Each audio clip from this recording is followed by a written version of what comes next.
Saya mewakili Promotor Kepala Perangkat Daerah yang terkait di lingkungan pemerintah Provinsi Lampung, tentunya perwakilan industri di Provinsi Lampung, perwakilan bank sampah se-Provinsi Lampung, penggiat Prokim dan enumerator Prokim se-Provinsi Lampung, dan juga perwakilan lembaga swadaya usaha.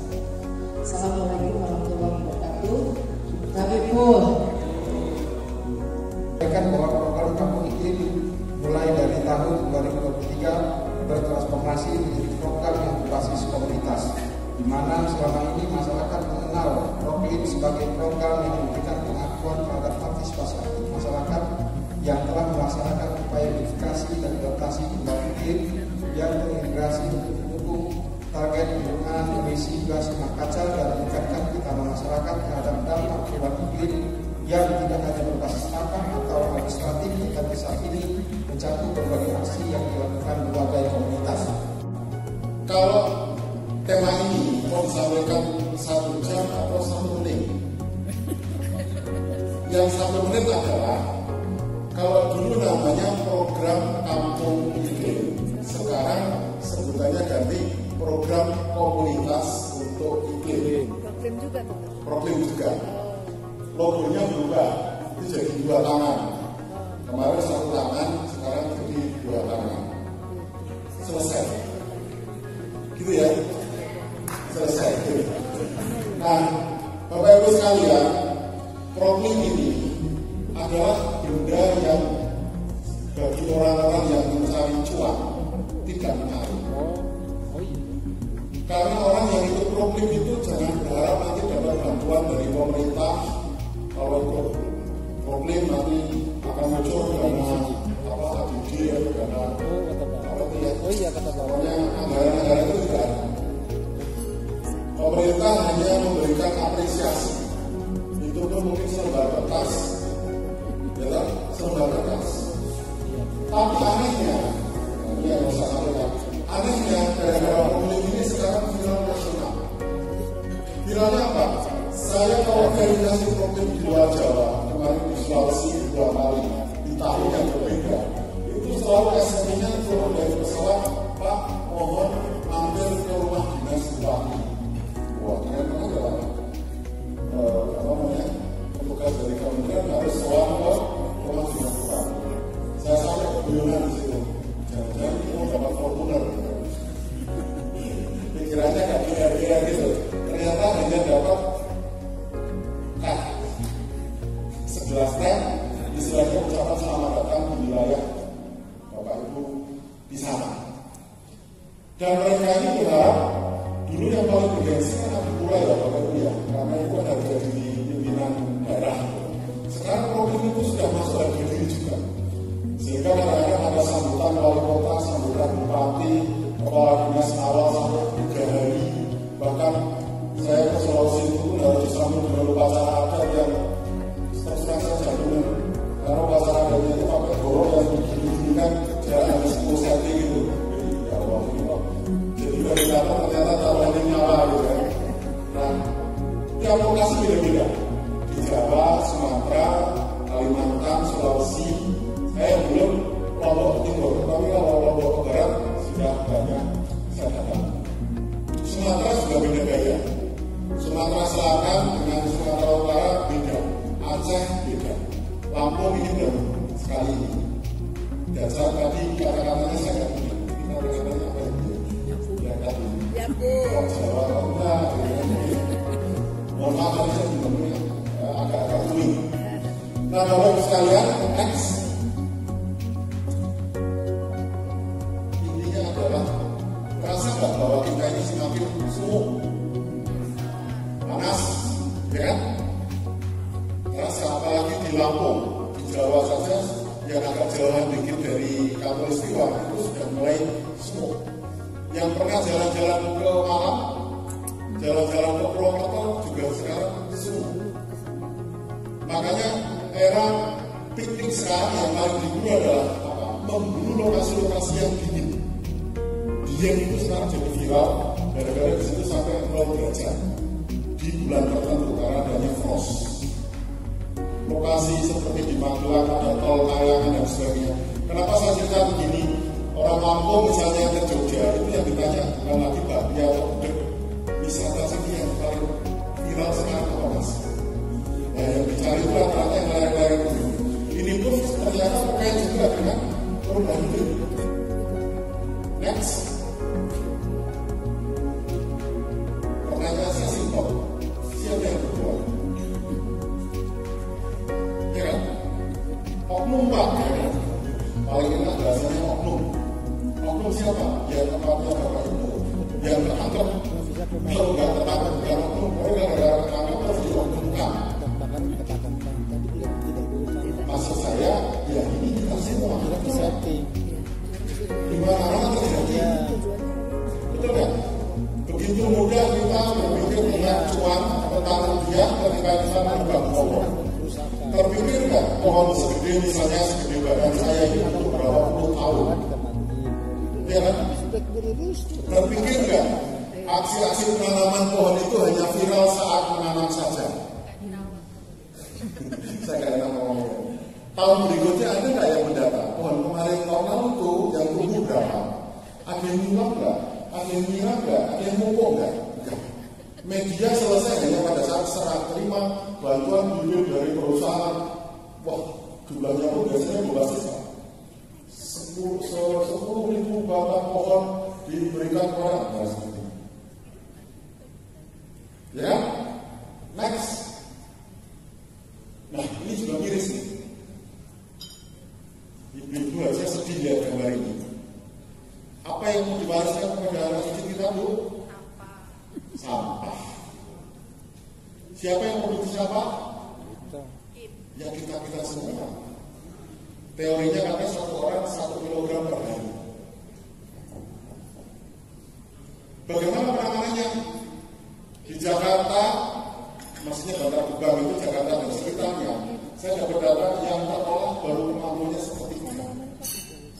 Makanya yang 23 ini lagi nyari-nyari untuk dibangun lagi. Saya nggak tahu di Lampung, di tempat lain juga kayaknya kasusnya sama. Sampah itu pokoknya jurusnya hanya membuang. Yang teorinya ada, bank sampah ada, apa tuh TPS 3R juga ada. Tapi kalau mau jujur, gerakan yang memilah itu dengan gerakan datangnya sampah tiap hari itu nggak imbang, betul ya? Nggak imbang. Kita bukan bicara, maaf ya, ekonomi bukan bicara siapa yang salah terus puding-puding, bukan. Tapi ini adalah PR bencana masa depan yang harus kita hadapi. Banyak kasus rumah tangga pengen membuat bank sampah, gara-gara ada satu rumah pengen memilah sampah, satu rumah protes, nggak mau bangun, gitu kan? Jadi nggak sederhana itu. Oh teorinya apa gini. Dan kita problem Pak, Bapak Ibu kalau ke lokasi lihat Bapak Ibu yang bank sampah itu, saya biasanya setuju. Nggak biroganya. Satu sisi kita nggak bawa duit, sisi yang lain. Ini tas bank sampah ini buatan kemarin, tapi jangan-jangan sudah 6 bulan lalu setiap ada pengunjung dipamerkan. Artinya apa? Ini pencitraan doang. Betul ya? Lalu Pak, karena Indonesia gitu. Bank sampah beneran itu harusnya masih ada bau sampah, orang memilah kotor dan sebagainya. Dan kita datang ke situ dapat bersih semua, ya kan? Ada tas, apa 3R itu bersih-bersih gitu. Terus hasilnya mana? Oh kemarin Pak sudah gini. Sama ketika kita bantuan ternak atau petani di tengok setahun, pertanyaannya mati Pak. Matinya ternyata tidak terasa. Next. Udah 45 lanjut baru turun lagi. Nah, Jadi perubahan iklim ini yang terdampak salah satunya doa kita Bapak Ibu, ya Allah, kalau airnya datang, maksudnya musim hujan, jangan banyak-banyak. Kalau musim kemarau, jangan lama-lama, ya. Tapi perubahan iklim ini membuat semuanya jadi kacau. Hujan itu kerennya, jarang sekali sekarang terjadi hujan dari pagi sampai sore. Kecuali ada apa itu? Sekarang ini udah nggak bisa lagi. Apa namanya? Dulu zaman nggak bisa diprediksi lah. Yang Iya. badai itu siklon, saya lupa. Jadi kalau ada siklon misalnya di ujung kulon, itu dampaknya bisa sampai Palembang. Siklon di ujung kulon dampaknya bisa sampai Jogja. Ada tsunami. Itu kalau ada siklon, kadang-kadang 3 hari 3 malam, hujan dari pagi sampai sore nggak berhenti. Hujannya kayak air yang besar. Itu kalau diukur curah hujan sehari bisa 300 mili. Padahal hujan menurut teori konservasi 50 mili saja sudah bahaya longsor, bahaya banjir. Kalau sehari bisa 200-300 mili, bandara juga banjir. Jalan tol juga banjir. Karena teori PU hanya untuk konstruksi drainase kejadian hujan normal. Kalau perubahan iklim hujannya bisa abnormal, tahu-tahu datang banyak sekali, tapi juga kadang-kadang sudah ditunggu berbulan-bulan hujan tidak datang. Ini masalahnya seperti ini. Next. Nah, Bapak Ibu sekalian, kalau kita bicara tentang perubahan iklim, bicara tentang aksi lingkungan, bahasa saya yang paling simpel sebenarnya kan kita ini tergantung pada kenyamanan di bawah indahnya pepohonan, betul nggak? Makanya Bapak Ibu kalau mengadakan penghijauan, saya termasuk orang yang menentang atau tidak setuju penghijauan yang tujuannya hanya tanaman hias. Karena tanaman hias itu nggak ada lagi fungsi lain kecuali dipandang. Tanaman bougainville yang bikin silau, tanaman palem yang tidak bisa untuk berteduh, dan teman-temannya. Entah kenapa 3 tahun terakhir itu viral tanaman pucuk merah. Mungkin dari tanaman dataran tinggi, akhirnya semua saya lihat tanaman pucuk merah semua. Seperti daerah-daerah 5 tahun terakhir viral biomori. Kalau programnya biomori, semua sampai nggak tahu itu apa. Pokoknya dengan babanya, kami lokasinya sudah ada biomori. Padahal biomori itu konstruksinya untuk mengurangi genangan setinggi mata kaki di area padat permukiman. Jadi ini kampung-kampung, biomori itu nggak kepake. Karena mereka sudah ada lubang, sudah ada lorong, sudah ada cekungan-cekungan yang untuk meresapkan secara cepat. Biomori itu untuk genangan di perkotaan permukiman padat. Contohnya seperti itu. Nah, kita sepakat ya bahwa kalau berada di bawah pohon, kita akan merasa indah dan nyaman, betul nggak? Warung-warung, Bapak Ibu tahu tanaman kelsen?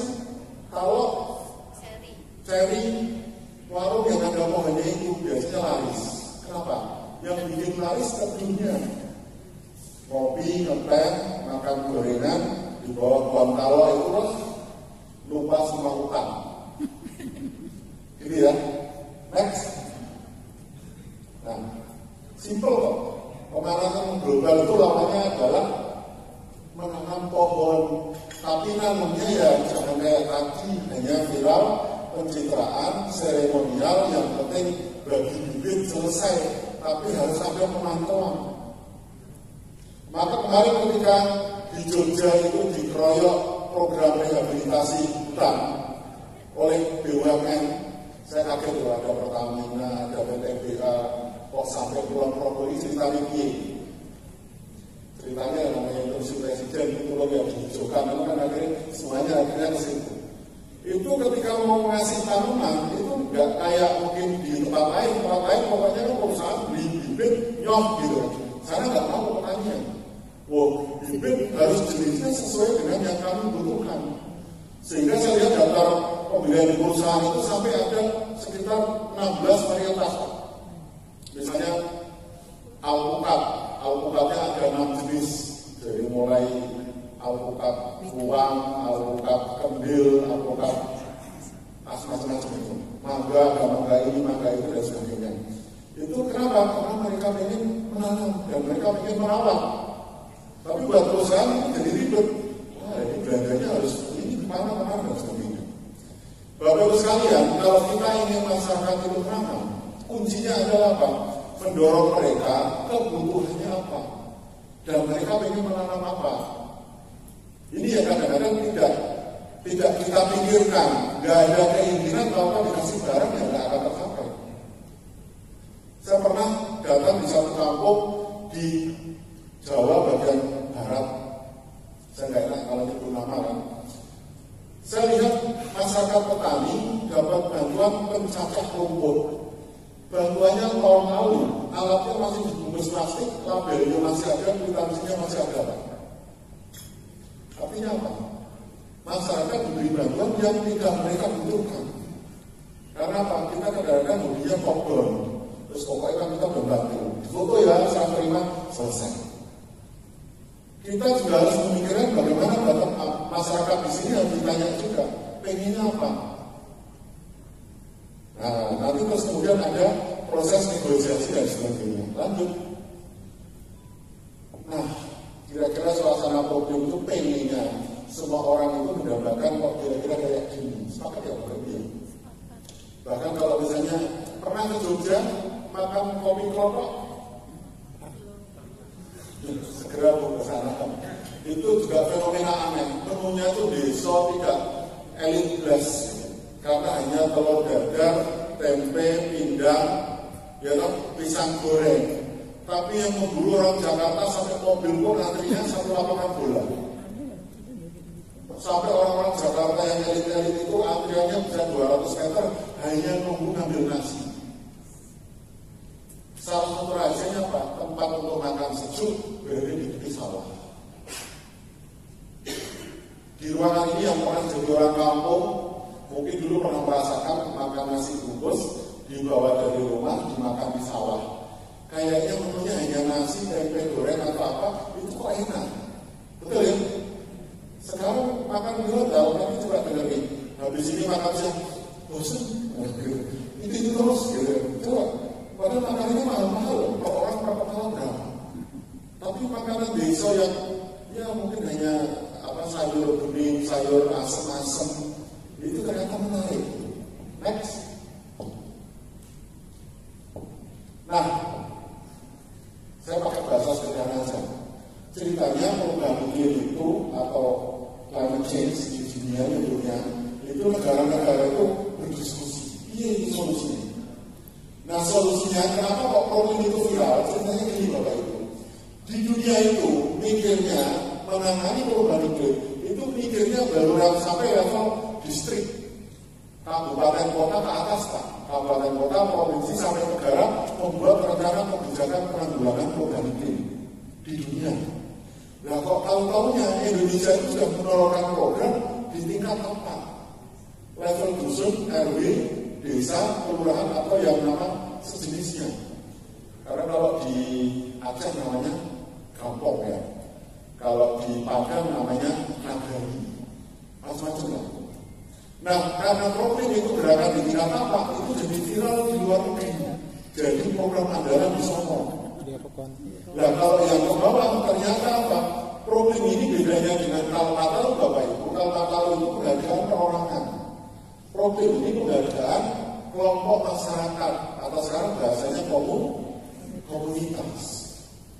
Tapi karena saya ngawal problem itu sejak lahirnya, itu ketika pemberian penghargaan itu bukan sesuatu yang mudah untuk urusan komunitas. Tak kasih contoh biar Bapak Ibu itu ya mikir umatnya ya. Satu kelompok rajin Pak ya, dapat apresiasi di tingkat provinsi Lampung. Pertanyaannya, Pak Sakali sama Bu Gabus kan akan ngomong sama kelompok maju satu orang naik ke kampung untuk menerima apresiasi. Pertanyaannya kelompoknya ada 30 orang. Kadang-kadang yang pengen maju itu bukan pahlawannya, betul ya Bu? Iya. Jadi sing aktif itu kadang-kadang orang saya nggak usah. Makanya ciri-ciri pemimpin lokal saya mendefinisikan orang yang tidak peduli urusan dunia. Jadi dia pengen aksi lingkungan tapi nggak mau dengan selebrasi. Tapi yang pahlawan kesiangan kerja enggak, giliran apresiasi. Loh saya ini kan pemimpinnya. Wah langsung maju ke panggung. Itu Bapak Ibu dinamikanya di luar Lampung sana begitu. Kalau di Lampung gimana saya nanti Bapak Ibu yang cerita. Nah kemudian dari obrolan di Paris macam-macam sampai di Indonesia kira-kira muncullah problem itu. Lanjut. Nah upaya menanganinya seperti apa? Rumus problem itu kan ada dua. Adaptasi dan mitigasi. Tapi mitigasi di problem beda istilah dengan teman-teman di kebencanaan. mitigasi itu artinya penanggulangan bencana. Kalau di sini mitigasi itu kira-kira artinya adalah pengurangan pencemaran lah. Yang biasanya kita banyak produksi sampah, kita kurangi, ya kan? Produksi limbah kita kurangi, kok kita kurang oksigen, ya kita nambah pohon dan sebagainya.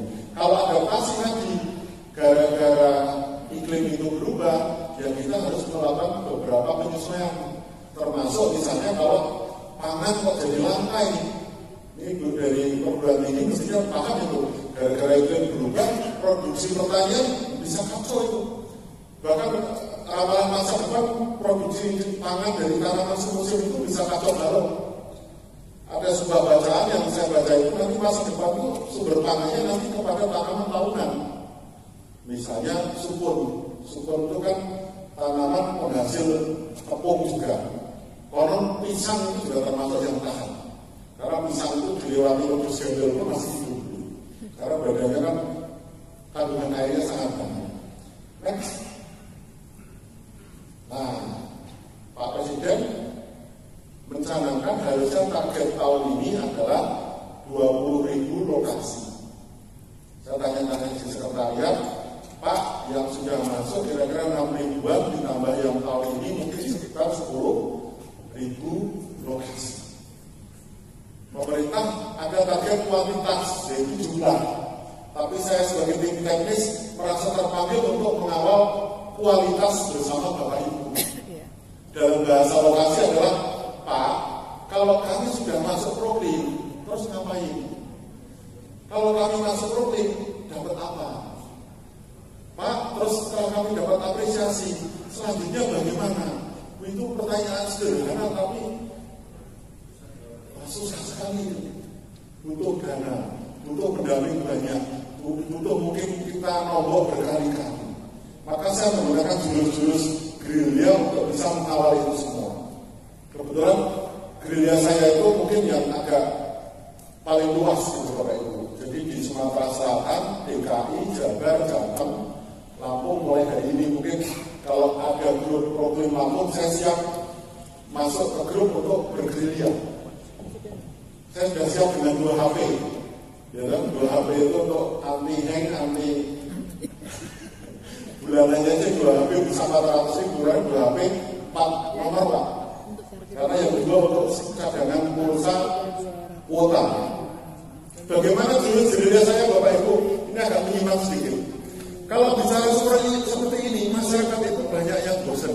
Betul nggak ya Bu? Pak? Akhirnya apa? Saya kalau di lokasi proklim itu sering memakai ilmu dukun.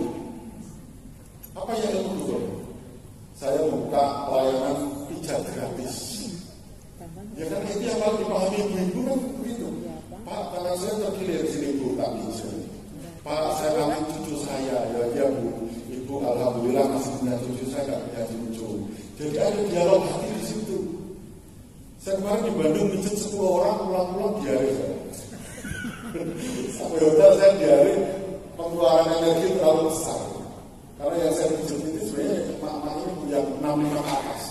Ada yang punya 74 dan sebagainya. Ya intinya kalau 65 ke atas penyakitnya cuma satu Pak, kangen cucu. Kalau bapak-bapak umur 40-50 itu pengen nambah. Jadi ternyata tiap masyarakat itu ada trennya, tren. Nah kalau ibu-ibu nih, yang ada ibu nggak yang di bank sampah mana? Ibu-ibu bank sampah ada nggak? Tunjuk jari. Bank sampah Posyandu ada? Atau mungkin KWT? Bank sampah coba. Jurus bank sampah biar ibu-ibu bergerak hanya satu, dibuatkan seragam. Betul nggak? Coba lihat gerakan ibu-ibu bank sampah, mau Posyandu, mau kelompok wanita tani, proklim, itu rumusnya Bapak Ibu dibuatkan seragam. Maka di perusahaan Pak, buatin mereka seragam, kasih logo perusahaan, nggak apa-apa, yang penting mereka itu seragam. Ya karena ibu-ibu kalau sudah seragam, itu menerima tamu paling awal. Datang duluan Pak. Ada tamu, langsung mari Pak. Langsung terakhir esoknya, mohon maaf Bapak Ibu untuk bersama dulu ya. Di semua tempat. Bahkan bukan hanya kalangan bawah, kalangan atas itu ternyata sama, mama itu sama. Sama kayak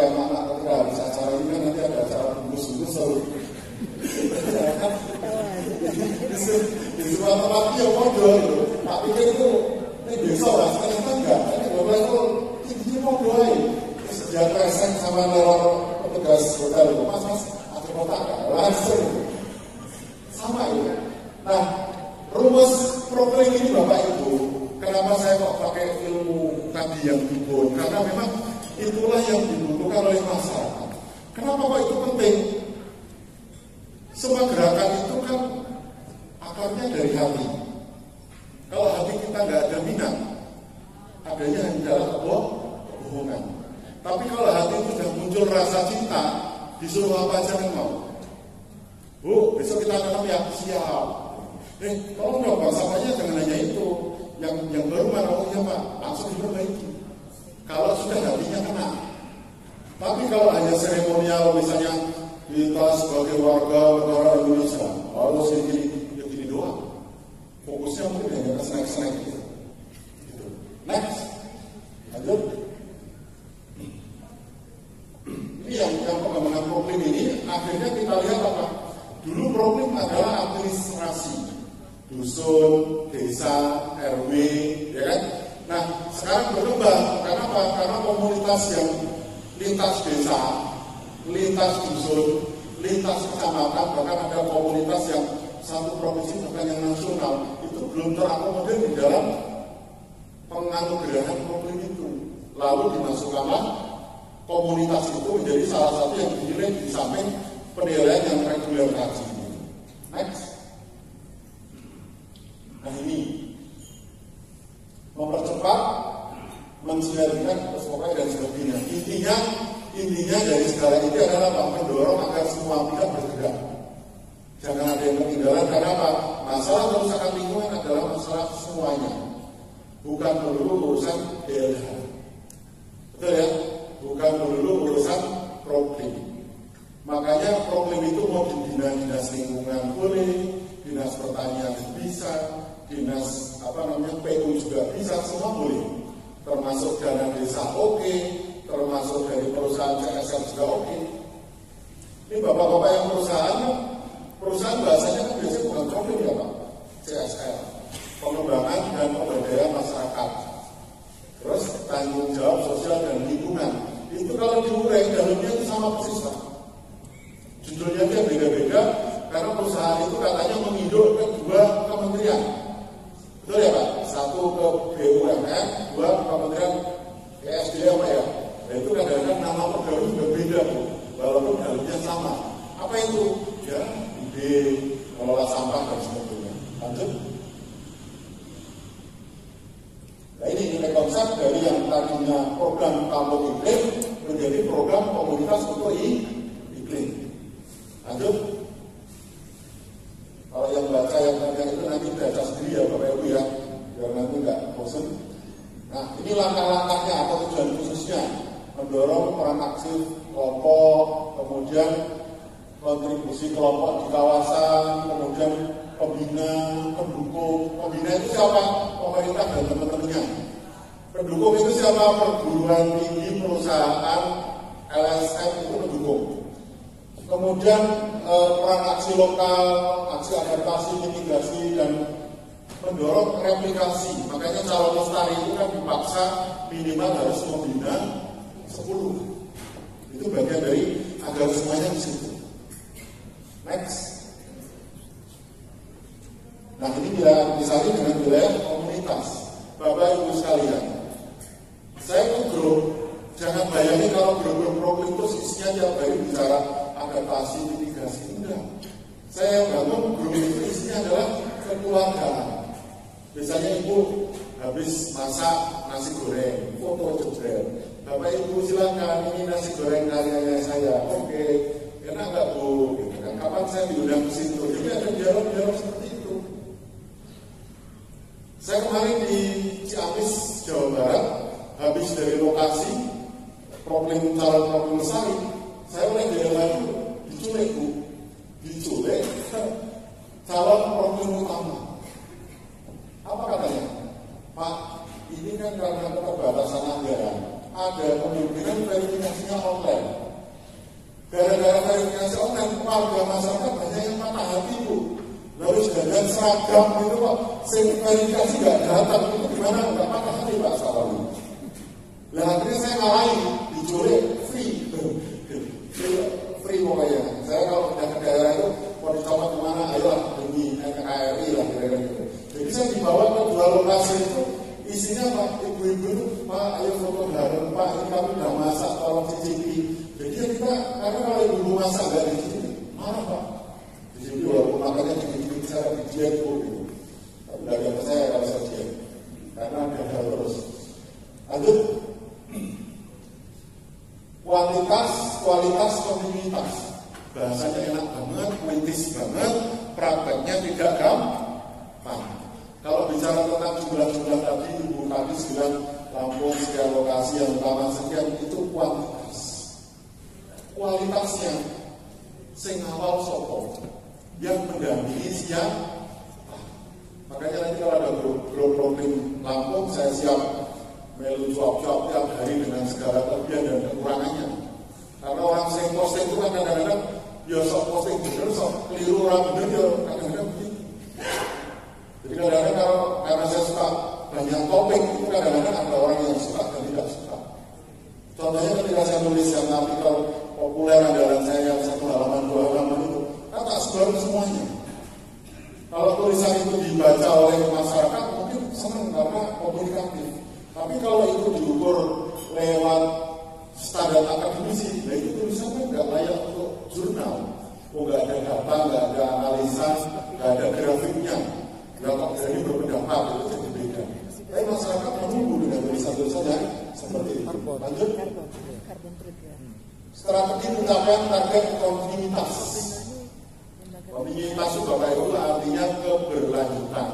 Kalau bahasa itu pusing, saya pakai bahasa yang sederhana.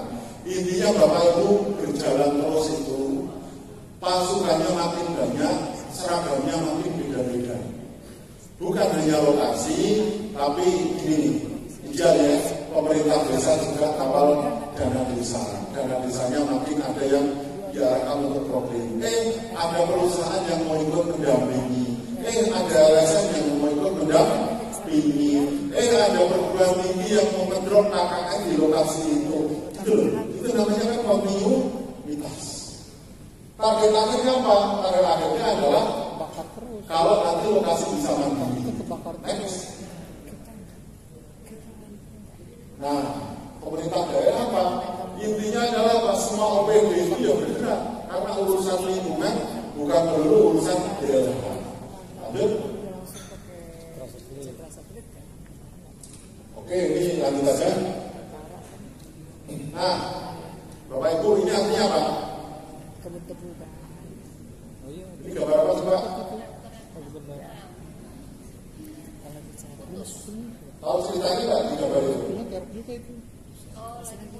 3 orang menyusun rel yang 3 dari sini, 3 dari sono. Ternyata saat ketemu salah naruh, ya kan? Yang di sini naruh di sono, yang di sini naruh di situ, kan nggak ketemu. Ini hanya sebuah karikatur untuk sindiran kita semua. Di dalam lingkungan kerja kita di masyarakat kita sering terjadi nggak miskomunikasi? Sering terjadi nggak saling menyalahkan? Maka pentingnya kita membangun kolaborasi. Kolaborasi paling enak ya kolaborasi suami istri. Enak ya Pak. Enaknya di awal Pak. Enaknya di awal bisa ngobrol bulan kaki ya Pak. Tapi kok sudah landasan cinta 5 tahun kemudian itu ya berantem Pak. Apalagi kelompok problem yang tidak dilandasi terima kasih ya kira-kira begitu ya. Kalau silang kata silang pendapat mungkin terjadi kan? Sangat mungkin. Makanya ketika kita kumpul-kumpul yang terpenting itu apa? Ini kalau dibicarakan jam-jam hanya 1 lembar ini. Pertama adalah kita mengenali siapa kita, apa kelebihan, apa kekurangan kita. Itu bisa Pak. Oh saya bisa meracun Pak. Oh saya bisa mengolah Pak. Oh saya masaknya enak. Oh ayo kita berkolaborasi. Judulnya adalah apa Pak? Siapa berbuat apa? Lanjut. Kenapa Bu? Ada lagi ya? Ya. Sekarang yang selanjutnya kita bikin romantis Bu ya. Nah ini. Nah ini saya temukan sendiri rangkaian ini untuk pemberdayaan masyarakat untuk saya laporkan kepada Ibu dosen di Lampung. Pemberdayaan judul saya ini belum ada lawannya Bu, silakan dikritisi nanti kalau ternyata masih ada kekurangan monggo dikoreksi.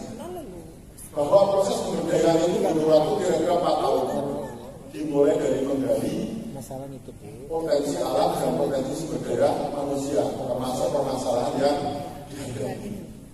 Setelah itu kita SDM-nya harus diangkat dulu, kualitasnya diangkat dulu, kayak tadi sampai sampai apa itu kan membangun motivasi, membangun paradigma.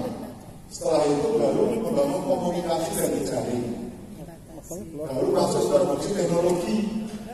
Jangan belum pas sudah bantuan alat, tidak nyambung nanti. Jadi harus spiritnya ada, semangatnya ada, kerjanya ada, baru butuhnya alat apa, butuhnya teknologi apa, itu baru dipakai. Kalau langsung tahu ini Pak, alat pengering tempe, tempenya impor. Ya, jadi kan, misalnya gitu. Terus endingnya apa dari pemberdayaan itu pasar. Pasar maksud saya bukan kita menciptakan pasar desa, bukan, tapi membangun kemandirian dengan menghasilkan produk atau program yang bisa menghasilkan kemanfaatan ekonomi, sosial dan lingkungan. Kalau bahasa sederhananya ibu membuat Lampung itu terkenal ceriping pisang. Dibuat rasanya enak, dikasih merek, akhirnya dijual ke Jawa, dijual ke luar negeri, dapat penghasilan khasnya untuk menghidupi organisasi itu namanya kemandirian. Prosesnya ada pemimpin lokal, ada kebijakan, ada pendampingan, dan ada dana. Itu yang awal sudah 4 pilar itu. Masalahnya menemukan pemimpin lokal di lokasi itu tidak gampang. Nggak selalu MB-nya bisa jadi contoh. Nggak selalu, mungkin malah angkat preman yang lebih dihormati, harga obat sekaligus menakutkan, jadi ditakuti. Jadi tiap lokasi tidak jadi pukul rata bahwa selalu pemahamisan tidak. Lanjut. Nah ini porsinya Ibu dari Unila nanti, saya hanya sekilas saja bahwa problem itu akan sakti lokasinya. Bapak Ibu yang lokasi tolong perhatikan gambar ini. Bapak Ibu akan lengkap lokasinya kalau dikawal oleh 4 jarum jam. Pertama adalah pemerintah dari pemerintah desa, kecamatan, kabupaten, provinsi. Oke, dana desa, pembinaan dari kecamatan, terus program-program dari OPD di kabupaten kota, program-program dari provinsi, termasuk kebijakan seluruh bisa mendukung. Yang kedua dari perguruan tinggi ada Dharma, nanti akan diperjelas oleh Ibu dari Unila. Kemudian ada dari perusahaan, ya Pak ya, ada istilah CS, ada proper, ada UKL, UPL, ada macam-macam itu versi perusahaan, ada pengembangan dan pemberdayaan masyarakat, ada tanggung jawab sosial dan lingkungan dan sebagainya. Kemudian dari program lembaga swadaya masyarakat yang biasanya pendampingan. Itu kunci 4 pilar yang bisa mendampingi lokasi Bapak Ibu menuju kontinuitas atau menuju keberlanjutan. Lanjut lagi. Nah, ini saya pameri manajemen di Jakarta. Bu Kadis, di Jakarta itu ada pembagian wilayah kekuasaan secara rapi Bu. Jadi yang utama dan lestari urusan provinsi Bu yang bina. Tapi bagian ke bawah yang semuanya masih kecil-kecil urusannya kabupaten kota. Jadi penganggarannya pun bisa berbagi Bu. Nggak semua di Broadcast siapa. Ini perlu dicontoh di DKI Jakarta. Terus membuat grup WA, mereka juga saya panggil untuk ikut grup di Facebook. Kemudian di Provinsi DKI sekarang sudah dibentuk sahabat problem Bu. Jadi grup itu antara mereka kalau kumpulan mereka yang patungan iuran, kadang-kadang sudah ikut iuran. Bahkan di sana karena tingkatnya sudah 3 tahunan ini saya kawal perusahaan makin banyak, kadang artis ikut hadir, kadang anggota dewan sudah ikut hadir, tokoh-tokoh politik ikut hadir. Kalau makin banyak yang terlibat di problem, urusan anggaran kan kecil. Itu kan? Lanjut, habis saya. Oh masih. Jadi kalau yang mau nanya, gimana sih Pak cara membentuk lokasi problem? tapi mirip dengan yang tadi. Jadi intinya melihat dulu potensinya, apa yang bisa digarap, permasalahannya apa, lalu aksi-aksi yang dilakukan adalah untuk menjawab permasalahan yang terjadi di lokasi tersebut. Singkatnya seperti itu. Next. Selesai. Terima kasih. Assalamualaikum warahmatullahi wabarakatuh. Bersama Kepala Dinas Lingkungan Hidup Provinsi Lampung menyerahkan bantuan tempat sampah dari CSR PT Pertamina Geothermal Energy kepada Ibu Afifah. Dan selanjutnya General Manager jadi Bapak Hadi Suranto menyerahkan bantuan tempat sampah diberikan kepada Bapak. Hitungan ketiga, 1, 2, 3. Boleh besok di kantor Dinas Lingkungan Hidup Provinsi Lampung.